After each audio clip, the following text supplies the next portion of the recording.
Wow, হালুয়া আমার জন্য? হ্যাঁ, তোমার জন্যই বানিয়েছি।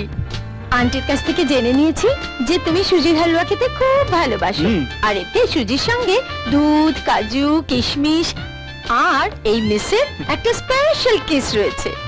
Thank you.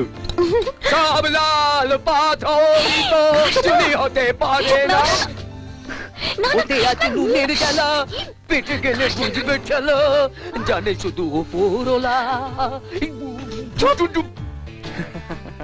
ও মা, হাসছো কেন? ও মা, হালুয়া মোনা বানিয়েছে বুঝি?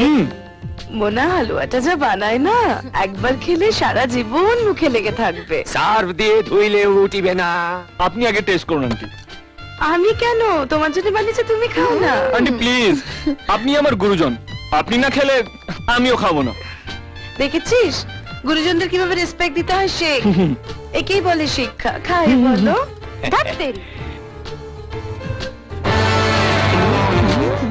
কেমন টেস্ট হয়েছে মা? কি হচ্ছে এখানে? আঙ্কেল প্লিজ হালুয়া হবে নাকি? হ্যাঁ অনেক আছে, খান না। Thank you.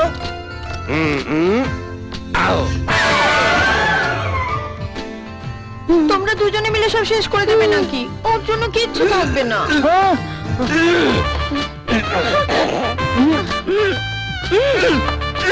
কাকু, হালুয়াটা ভেতরে ঢুকছে না, ঢুকিয়ে দেব। ঢুকে গেছে, চলে গেছে। কি হয়েছে ড্যাডি?